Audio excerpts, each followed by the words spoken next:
Sonia. Yes, sorry.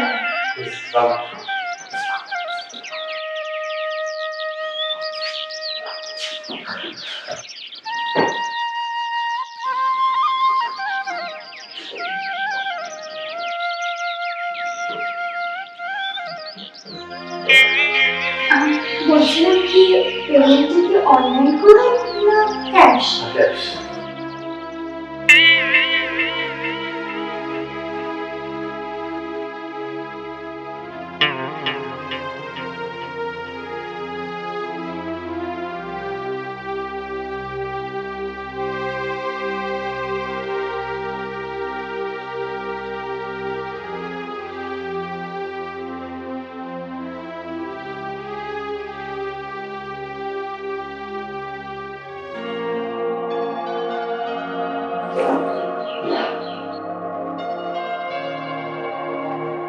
না, জামা কাপড়টা খোল।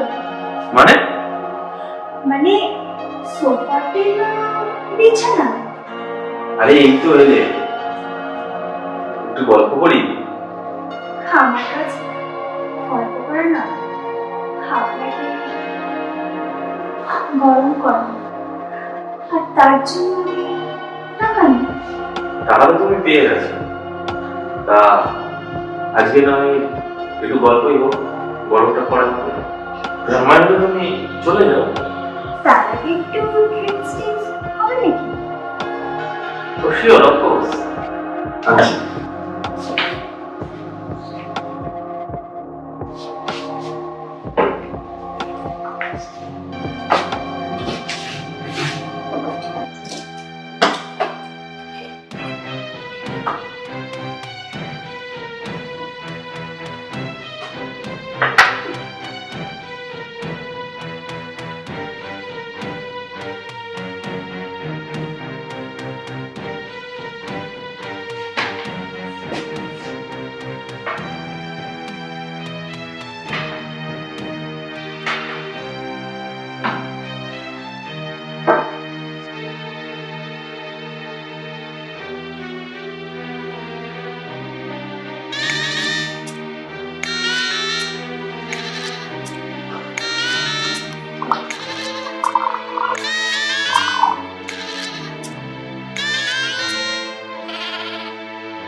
Take your breaks.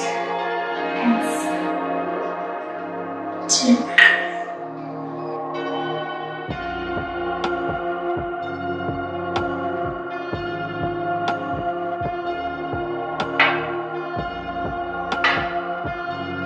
তাহলে চল করি। আরে কি? তুমি তো বল গল্প। So, তা তুমি এই লাইনে কি করে? আমার এই লাইনে আসার গল্প শুনে পর আমাকে বিয়ে টিয়ে করতে চাইবে না তো? হ্যাঁ, আমি কিন্তু বাবা বিয়ে টিয়ে করতে পারবো না। না না, তেমন কিছু না, আমি জাস্ট তোমার জীবনের গল্পটা শুনতে চাই। তাহলে শোনো, বলছি। আমাদের ছোট্ট একটা কুঁড়ে ঘর, সেখানে মা আর আমি। মায়ের ভীষণ বড় একটা অসুখ, ঘরে ওষুধ কেনার মতো একটা টাকাও নেই। ছুটে গেলাম একটা কাজের জন্য।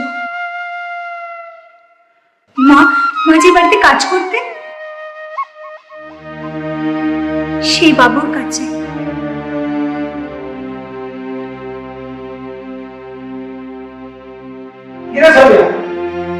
তোর মা কদিন ধরে কাজে আসছে না, শরীর খারাপ নাকি?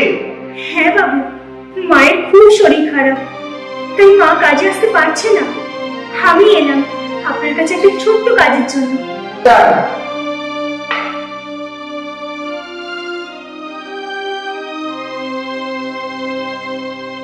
তোর মতো একটা ছোট্ট মেয়েকে কাজ দে, আমি কি পাপ টাপ করবো নাকি? আয় আয় আয়, বস, চেয়ারটা নে, এখানে বস। আয় আয়। আয় বস। বস বস। বাবু বাবু, দিন না একটা কাজ, আমার কাজে খুব প্রয়োজন। সি সি সি সি সি সি সি সি, কি যে বলিস, তোর মা আমার বাড়িতে কাজ করে, আর তুই এসেছিস আমার বাড়িতে কাজের জন্য? আর তোকে দিয়ে খাটাতে পারি বল? এটা আমার ধর্মেশ হইবে? আমার অনেক টাকার দরকার, মায়ের মায়ের খুব অসুখ। দিন না বাবু, দিন না একটা কাজ। আরে তো যত টাকা লাগবে তুই নিয়ে যা, এর জন্য আবার কাজের প্রয়োজন আছে না?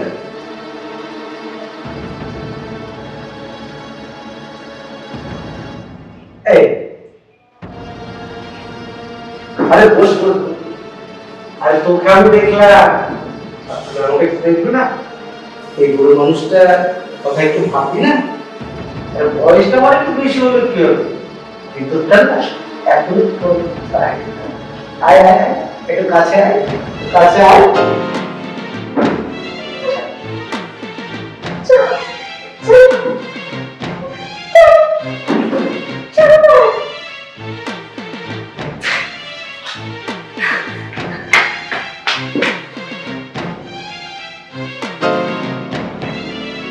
তারপর তারপর কি হলো? তারপর খুব কম রকমে আমি তখন গ্র্যাজুয়েশনটা কমপ্লিট করেছি। আর তারপরের দিনে যাই অফিসে একটা কাজের জন্য।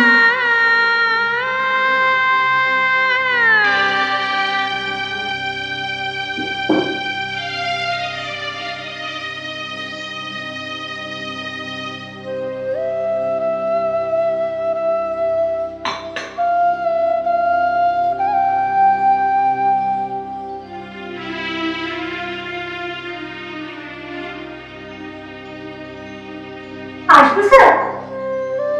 Please come in. Please sit down.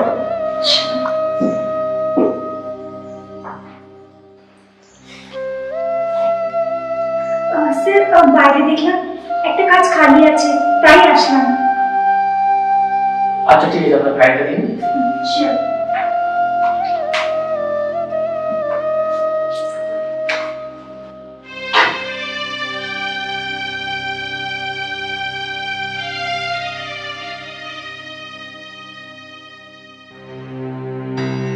আচ্ছা সবই ঠিক আছে, কিন্তু আমাদের যে কাজে আছে তার জন্য আরো পড়াশোনা করতে হবে। That's so sorry, আপনাকে আমি সাহায্য দিতে পারছি না। প্লিজ স্যার, প্লিজ স্যার, আমার কাজটা খুব প্রয়োজন। প্লিজ স্যার, আমার কাজটা সত্যি খুব প্রয়োজন। প্লিজ।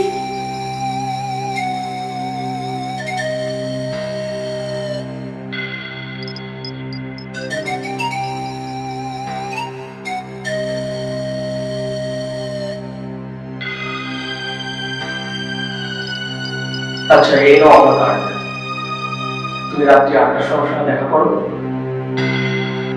আমি দেখছি আমি তোমার জন্য কি করতে পারি। আপনার কাজ আপনিই রাখুন, আপনার মতো মানুষের কাছে আমার কোনো কাজ দরকার নেই।